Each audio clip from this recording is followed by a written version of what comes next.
হয় যে ব্যাকুল, সে যে আমার প্রিয় নবী মুহাম্মদ রসূল। যার প্রেমে দিয়েছে মন, যার নিয়ে দেখে আসপন, হৃদয় হয় যে ব্যাকুল,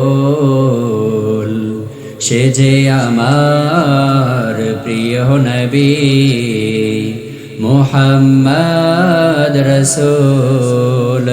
সে যে আমার প্রিয় নবী মুহাম্মদ রসূল। মন ছুটে যায় যার টানে, ওরু মদিনার তানে। মন ছুটে যায় যার টানে, ওরু মদিনার ও তানে।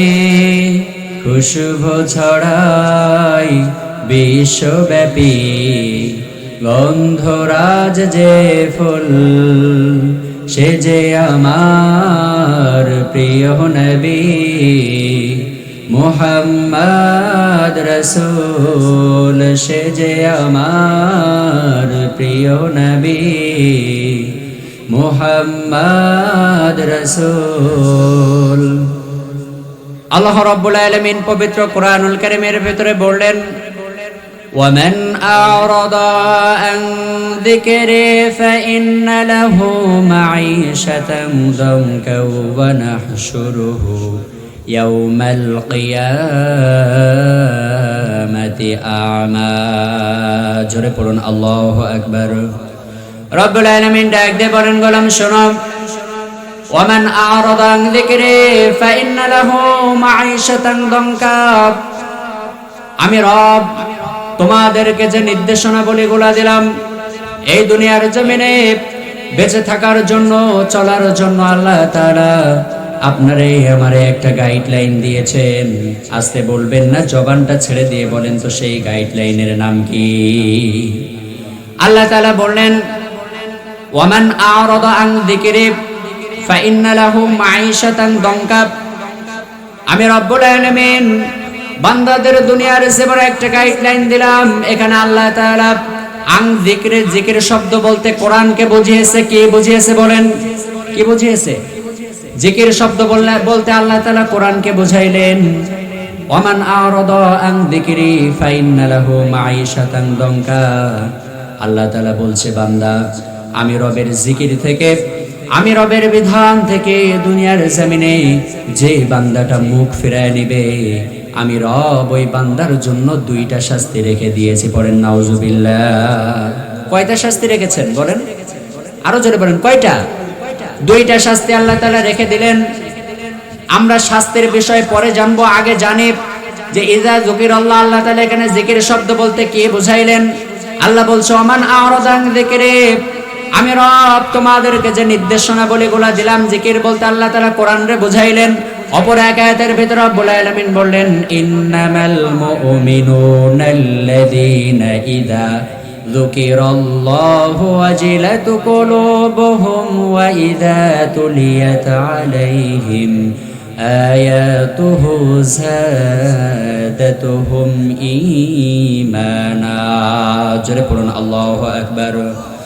আল্লাহ তাআলা বলছেন, বান্দা ইন্নামাল মুমিনুনাল্লাযীনা ইযা যুকিরাল্লাহ, লক্ষ্য করে দেখেন আল্লাহ তাআলা এখানেও জিকির শব্দ বলতে কোরআনে বুঝাইলেন যে যখন কোরআনের ব্যাখ্যা কোন মুমিন ব্যক্তিদের সম্মুখে করা হয়, মুমিন ব্যক্তিদের ঈমানটা বৃদ্ধি পেয়ে যায়, মুমিনদের হৃদয়টা প্রকম্পিত হয়ে যায়, মুমিনদের ঈমানটা বৃদ্ধি পেয়ে যায়। এটা আল্লাহ তাআলা মুমিনদের দিক নির্দেশনা বর্ণনা করলেন।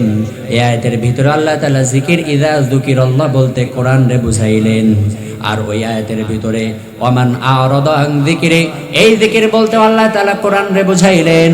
অর্থাৎ কোরআন মানবে যারা, কোরআন মানবে যারা আল্লাহ তাআলা বলছে তাদের কোনো শাস্তি হবে না, আর কোরআন মানবে না যারা তাদের জন্য শাস্তি রেখেছেন আল্লাহ দুইটা। জোরে বলেন কয়টা? কয়টা শাস্তি রেখেছেন? দুইটা শাস্তি আল্লাহ তাআলা রেখে দিয়েছেন। প্রিয় ভাইরা আমার, এখানে আল্লাহ তাআলা জিকির শব্দ বলতে কোরআনরে বুঝাইলেন। এখন এই কোরআনুল কারীমটাকে আপনার মানা লাগবে। কোরআনটাকে আপনার জীবনের সমস্ত পর্যায়ে, এই কোরআনটাকে যেমন ভাবে আপনি মসজিদে মানেন, এই কোরআনটাকে যেমন ভাবে আপনি মাহফিলের প্যান্ডেলে মানেন, এই কোরআনটাকে যেমন ভাবে আপনি মসজিদের ভেতরে মানেন, ঠিক তেমন ভাবে এই কোরআনটাকে পার্লামেন্টে মানার দরকার আছে না নাই? আছে না ভাই? সমস্ত জায়গায় কোরআনরে মানতে হবে। আসুন একটু লক্ষ্য করে দেখে, আল্লাহর কোরআন যেটা বলেছে এটাকে মিথ্যা কোনো কথা আল্লাহ বলেছে? কোরআন যেটা বলেছে নিঃসন্দেহে কোরআন হচ্ছে একটা সত্য কিতাব। এই কোরআনের ভিতর আল্লাহ তাআলা যে কথাটা উল্লেখ করলেন প্রত্যেকটা কথা আল্লাহ সত্য উল্লেখ করে দিয়েছে। আল্লাহর কোরআন বলছে পৃথিবীতে দুইটা দল রয়েছে। বলেন কয়টা দল? আরো জোরে বলেন কয়টা দল? দুইটা দল আল্লাহ তাআলা জানায় দিচ্ছেন, বান্দা পৃথিবীতে দুইটা দল রয়েছে। দুইটা দলের অধিক কোন দল পৃথিবীতে দুইটা দলের বেশি কোনো দল নাই। এক নম্বর দল হলো হিজবুল্লাহ, একটা হচ্ছে আল্লাহর দল, আরেকটা হচ্ছে হিজবুশ শাইতান, আরেকটা হচ্ছে শয়তানের দল। কার দল? শয়তানের দল। এক নম্বর দল আমরা পেলাম, আল্লাহর কোরআন সাক্ষী দিচ্ছে। এক নম্বর দল হলো হিজবুল্লাহ, আর দুই নম্বর দল হলো হিজবুশ শাইতান।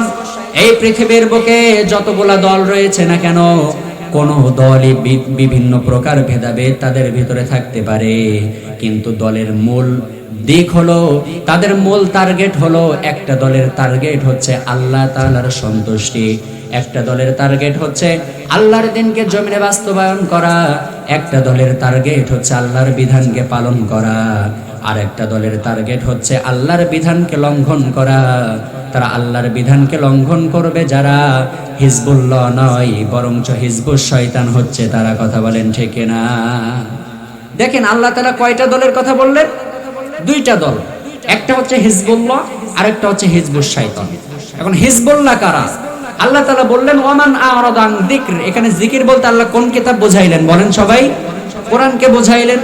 তাহলে কোরআন যদি জিকির হয়ে থাকে, তাহলে এই জিকির যদি আপনি করেন, কোরআনকে সমস্ত জায়গায় আপনার মানা লাগবে কি লাগবে না?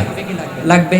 তাহলে এই কোরআন মানবে যারা, এক কথায় কোরআন মানবে যারা, কোরআনকে সমস্ত জায়গায় চাইবে যারা, হিজবুল্লাহ তারা। কথা ঠিক কিনা? যারা এই কোরআনকে চাইবে, যারা এই কোরআনের জন্য লড়াই করবে, তারাই হচ্ছে হিজবুল্লাহ। আর আল্লাহর কোরআন বলছে যারা এই কোরআন চাইবে না, যারা এই কোরআনকে পার্লামেন্টে চাইবে না, যারা এই কোরআনকে অর্থনৈতিক পর্যায়ে চাইবে না, রাষ্ট্রীয় পর্যায়ে চাইবে না, তারা যতই বাবার আদর্শ, দাদার আদর্শ, স্বামীর আদর্শে আদর্শিত হোক না কেন, নিঃসন্দেহে তারা হচ্ছে হিজবুশ শয়তান ছাড়া আর কিছু হতে পারে না। কথা ঠিক না? তারা কি বলেন ভাই? হিজবুশ শয়তান। তারা কার দল? শয়তানের দল। অর্থাৎ আমরা দল পেলাম দুইটা, একটা হচ্ছে হিজবুল্লাহ আর একটা হচ্ছে হিজবুশ শয়তান। এক কথায় কোরআন চায় যারা, তারা হিজবুল্লাহ, আর কোরআন চায় না যারা, তারা হিজবুশ শয়তান। এখন আপনারা কি হিজবুল্লাহ হতে চান নাকি হিজবুশ শয়তান হতে চান? যদি হিজবুল্লাহ হতে চান, আল্লাহর দল যদি হতে চান, তাহলে আপনার টার্গেট থাকবে এই কোরআনকে সমস্ত জায়গায়, আপনার রাষ্ট্রীয় পর্যায়ে, অর্থনৈতিক পর্যায়ে, সামাজিক পর্যায়ে, সমস্ত জায়গায় আপনার কোরআনকে নিয়ে যেতে হবে। কোরআন মানে যারা, তাদের সাথে আপনার থাকতে হবে। কোরআন মানে না যারা, তাদের সাথে যদি থাকেন তাহলে হিজবুল্লাহ হতে পারবেন? অতএব আজকের লক্ষ্য করে দেখেন, বাংলাদেশে আলেম ওলামা যারা রয়েছে, একদল পালিয়ে গিয়েছে না ভাই? পালিয়ে গিয়েছে কিনা? তারা কি ছিল? হিজবুল্লাহ নাকি হিজবুশ শয়তান? আরো বিভিন্ন দল কিন্তু বাংলাদেশে আছে। এখন আপনি বলতে পারেন, আপনি হুজুর আপনি বলতেছেন দল হচ্ছে দুইটা, একটা হিজবুল্লাহ একটা হিজবুশ শয়তান, কিন্তু আমরা তো বাংলাদেশে অনেক রাজনৈতিক দল দেখতে পাই, আছে না? তাহলে দল যদি দুইটা হয়, তাহলে এতগুলা দল কেন আমরা দেখি? ওই যে প্রথমে বললাম দল দুইটা, একটা হচ্ছে হিজবুল্লাহ, যারা আল্লাহর কোরআনকে চায় তারা হিজবুল্লাহ আল্লাহর দল, আর যারা কোরআন চায় না তারা হচ্ছে হিজবুশ শয়তান। অতএব লক্ষ্য করে দেখেন, ডাক্তার মিজানুর রহমান আজহারি বলেছে এক দল খেয়েছে আর এক দল খাওয়ার জন্য প্রস্তুত। আজকের তাকায় দেখেন এই বক্তব্যটা বাংলাদেশের কোন রাজনৈতিক দল নিজের গায়ে টেনে নেয় না, এক দল টেনে নিয়েছে। বুঝতে হবে তারা নিজেরাই খাওয়ার জন্য প্রস্তুত রয়েছে বলেই তারা এই বক্তব্যটাকে নিজের গায়ে টেনে নিয়েছে। অতএব এই বক্তব্য নিজের গায়ে টেনে নিয়েছে যারা আলেম ওলামা ইসলামের চূড়ান্ত দুশমন, তারা কথা ঠিক না। যদি কারোর অ্যালার্জির সমস্যা থাকে তারে বেগুন খাওয়ালে চুলকাবে, চুলকাবে কিনা? যার অ্যালার্জির সমস্যা নাই তারা যদি বেগুন দেন তার চুলকাবে না। তাহলে যার স্বভাব যেমন ওইটা যদি আপনি উন্মোচন করে দেন, প্রকাশ করে দেন, তাহলে সমস্যাটা তারই হবে। কথা ঠিক না? অতএব কোন দল খাওয়ার জন্য প্রস্তুত, আজহারের এই বক্তব্যই প্রমাণ করে দিয়েছে কোন দল খাওয়ার জন্য প্রস্তুত আছে। কথা ঠিক না? প্রিয় ভাইরা আমার, লক্ষ্য করুন, আমরা তাফসীরের দিকে যাই। যে কথা বলতেছিলাম, আল্লাহর কোরআন বলছে ওয়ামান আরাদা আন যিকরি ফাইন্না লাহু মাঈশাতান দানকা। ও গোলাম, আমি রব তোমাদেরকে যে নির্দেশনাবলীগুলো দিলাম, তোমাদেরকে গাইডলাইন হিসাবে যে কিতাবটা আমি রব দিয়ে দিলাম, এই কিতাব থেকে আমার যে বান্দারা মুখটাকে ফিরায় নিবে, অর্থাৎ কিতাবটা যারা মানবে না, এই কিতাবের ধারে কাছেও যারা আসবে না, এই কিতাবের আলোচনা শুনলে, এই কিতাবের ব্যাখ্যা শুনলে যাদের শরীর জ্বালা করবে, আল্লাহ তাআলা বলছে আমি রব তাদের জন্য দুইটা শাস্তি রেখে দিয়েছি। আস্তে বলবেন না, জোরে বলেন শাস্তি কয়টা? এক নম্বর শাস্তি হলো আল্লাহ রাব্বুল আলামিন বলছেন ওয়ামান আ'রাদা আন যিকরি ফাইন্না লাহু মাঈশাতান দানকা। আমি রব তাদের জন্য যে শাস্তিটা রেখে দিয়েছে, এই শাস্তির ভেতরে এক নম্বর শাস্তি হলো তাদের দুনিয়ার জীবনটাকে সংকীর্ণ করে দেয়া হবে, দুনিয়ার জীবন ছোট করে দেয়া হবে, তাদের আয় রোজগারে কোনো বরকত থাকবে না, দুনিয়ার বুকে চলাচল করবে, মানুষ সম্মান করবে না, সন্তান কথা শুনবে না, স্ত্রী স্বামীর আনুগত্য করবে না। আজকের একটু তাকায় দেখেন, লক্ষ্য করে দেখেন, সমাজের ভিতরে যারা আল্লাহর কোরআন থেকে দূরে রয়েছে, যারা আল্লাহর এই বিধান থেকে দূরে রয়েছে, তারা কি শান্তিতে রয়েছে নাকি? শান্তিতে আছে তারা? আর দুই নম্বর শাস্তি হলো ওয়ানাহশুরুহু, কিয়ামত দিবস এই বান্দাটারে অন্ধ অবস্থায় উঠাইবে। পড়েন নাউজুবিল্লাহ। শুধু তো প্রিয় ভাইরা আমার এখানে শেষ নয়, এবার যখন এই বান্দাটা কিয়ামত দিবস অন্ধ অবস্থায় উঠবে, যখন তার চোখ থাকবে না, কিয়ামত দিবসে যখন ওই বান্দাটা অন্ধ অবস্থায় উঠবে, সে রবের কাছে প্রশ্ন করতে থাকবে, ও রব্বুল আলামিন, দুনিয়ার জীবনে তো আমার চোখ দিয়েছিলে, দুনিয়ার জীবনে আমার চোখ ছিল, আমি দেখেছি, কিন্তু আজকের কিয়ামত দিবসে কেন আপনি আমার অন্ধ অবস্থায় উঠাইলেন? আল্লাহর কাছে যখন ওই বান্দাটা প্রশ্ন করবে, রব্বুল আলামিন উত্তর দিয়ে বলবেন, বান্দা, যখন ওই বান্দাটা প্রশ্ন করবে ওয়ানাহশুরুহু ইয়াওমাল কিয়ামাতি আ'মা ক্বালা রাব্বি লিমা হাশারতানি আ'মা ওয়াকাদ কুনতু বাসীরা। জোরে পড়ুন আল্লাহু আকবার। রব্বুল আলামিন বলছেন, বান্দা সতর্ক হয়ে যাও সেই দিনের থেকে যখন আমি রব্বুল আলামিনের সমস্ত বান্দাদেরকে অন্ধ অবস্থায় উঠাইব। যখন তাদেরকে অন্ধ অবস্থায় উঠানো হবে, তারা অন্ধ অবস্থায় উঠে আল্লাহর কাছে প্রশ্ন করতে থাকবে, ও রব্বুল আলামিন, দুনিয়ার জমিনে তো আমাদের চোখ ছিল, দুনিয়ার জমিনে আমরা চক্ষুষ্মান ছিলাম, আমাদের চোখ দিয়েছিলে, কিন্তু এই কিয়ামত দিবসে কেন তুমি আমাদের অন্ধ অবস্থায় উঠাইলে? তারা যখন আল্লাহর কাছে এই প্রশ্ন করবেন, রব্বুল আলামিন বলবেন, বান্দারে, আমি রব তোমাদের দুনিয়ার জমিনে চোখ দিয়েছিলাম, কিন্তু আমি রবের বিধানগুলো, ক্বালা কাযালিকা আতাতকা আয়াতুনা ফানাসিতাহা, আমি রবের আয়াতগুলো তোমাদের কাছে পৌঁছেছিল, আমি রবের বিধানগুলো তোমাদের কাছে পৌঁছেছিল, আমি রবের বার্তাগুলো, কোরআনের বার্তাগুলো, কোরআনের দিকগুলো, কোরআনের নির্দেশগুলো তোমাদের কাছে পৌঁছেছিল, কিন্তু তোমরা কোরআনটা গ্রহণ করো নাই, তোমরা সর্বদা কোরআন থেকে দ্বিমুখ থেকেছ, তোমরা কোরআন থেকে আমি রবের জিকির থেকে তোমাদের মুখটা ফিরিয়ে নিয়েছো, যে কারণে আজকের তোমাদেরকে অন্ধ অবস্থায় উঠানো হয়েছে। বলেন নাউজুবিল্লাহ। শাস্তি কয়টা পেলাম? শাস্তি কয়টা পেলাম? দুইটা। একটা শাস্তি হচ্ছে দুনিয়ার জীবন আল্লাহ তাআলা সংকীর্ণ করে দিবেন, আর দুই নম্বর শাস্তি হচ্ছে কিয়ামত দিবসে কি করবেন আল্লাহ তাআলা?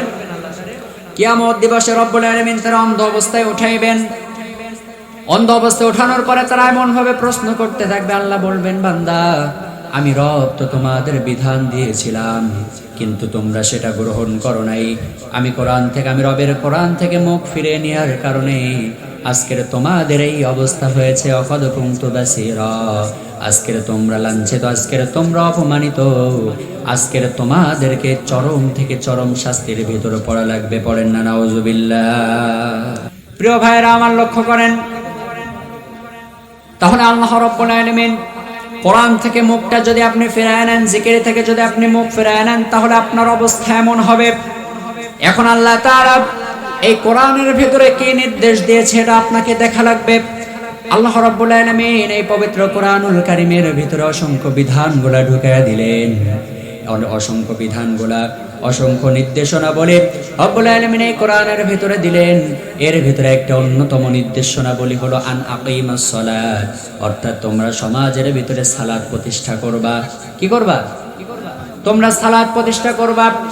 আল্লাহ তাআলা যেমন ভাবে সালাত প্রতিষ্ঠা করার কথা বললেন, এখানে আপনি আমি আপনার আমার নামাজের দিক থেকে খুবই সচেতন।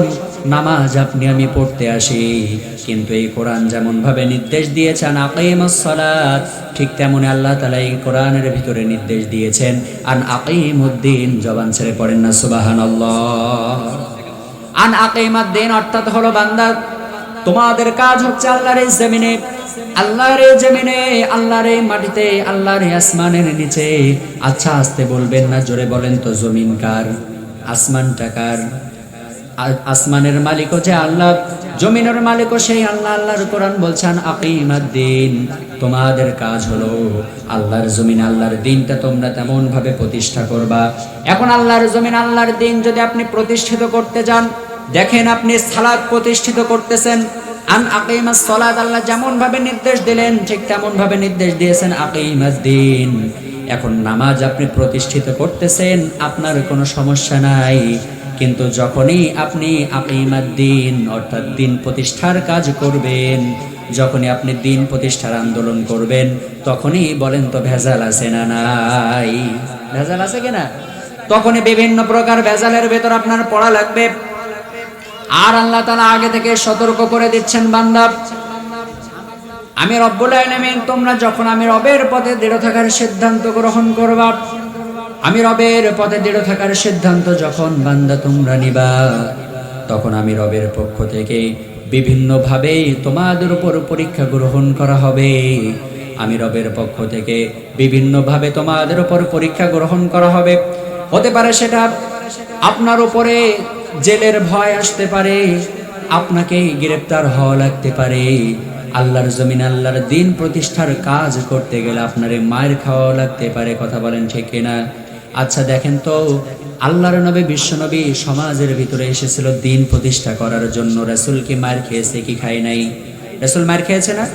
রাসূল কিন্তু মার খেয়েছে। তায়েফের ময়দানে রাসূল রক্ত ঝরিয়েছে, রাসূল তায়েফের ময়দানে রক্ত ঝরিয়েছে, বিভিন্ন প্রকার যুদ্ধের ভিতরেও রাসূল অংশগ্রহণ করেছে। অতএব আপনি সালাত প্রতিষ্ঠা করবেন, সালাতের তাগিদ আপনি মানুষদেরকে দিবেন, আপনার কোনো ভেজাল নাই। কিন্তু যখনই আপনি দ্বীনের তাগিদ মানুষদেরকে দিবেন, যখনই আপনি বলবেন আল্লাহর জমিন আল্লাহর দিন প্রতিষ্ঠার জন্য কাজ করতে হবে, তখনই আপনার উপরে বিভিন্ন প্রকার অপবাদ আর আপনার উপরে নির্যাতন আসবে। এটা নতুন কোনো কথা নয়। কথা ঠিক না? প্রিয় ভাইরা আমার, আল্লাহ রাব্বুল আলামিন আগে থেকে সতর্ক করে দিয়ে বলছেন, বান্দা শোনো, তোমরা যখন আমি রবের দিনে আন্দোলনের সিদ্ধান্ত তোমরা গ্রহণ করবা, আমি রবের পক্ষে কাজ করার সিদ্ধান্ত তোমরা যখন নিবা, তোমরা কি ভাবতেছো তোমাদেরকে পরীক্ষা গ্রহণ করা হবে না? না না, আল্লাহর কোরআন বলছে হাসিবান নাস আইয়ুতরাকু আইয়াকুলু আমান্না ওয়া হুম লা ইফতানুন। বান্দা শোনো, পূর্বের বহু জাতিকে আমি রব পরীক্ষা করেছি, পূর্বের বহু জাতির আমি রব্বুল আলামিন পরীক্ষা গ্রহণ করেছি। যারাই বলেছে ঈমানের পথে আমরা বলিয়ান হয়েছি, যারাই বলেছে ঈমানের অগ্নিশিখা আমরা গ্রহণ করেছি, যুগে যুগে কালে অবর্তমানে রব্বুল আলামিন সকলের উপরে পরীক্ষা গ্রহণ করেছে।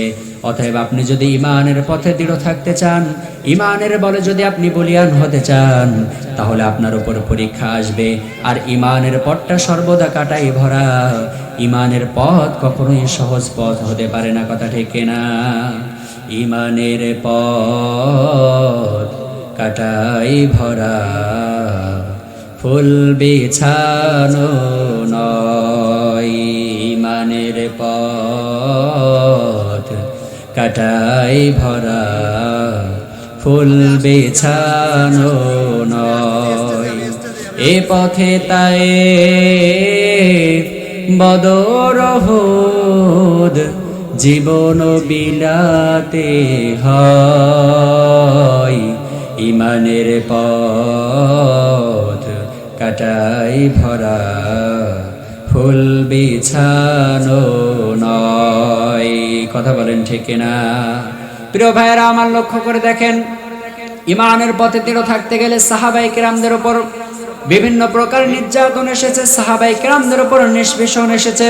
হযরতে বেলালকে, হযরতে খাব্বাব, হযরতে খুবাইব, হযরতে আম্মার বিন ইয়াসির, হযরতে সুমাইয়া রাদিয়াল্লাহু তাআলা আনহা, তাদেরকে কেমন ভাবে নির্মম ভাবে শাহাদাত তাদের বরণ করতে হয়েছে, কিন্তু তারা সর্বদা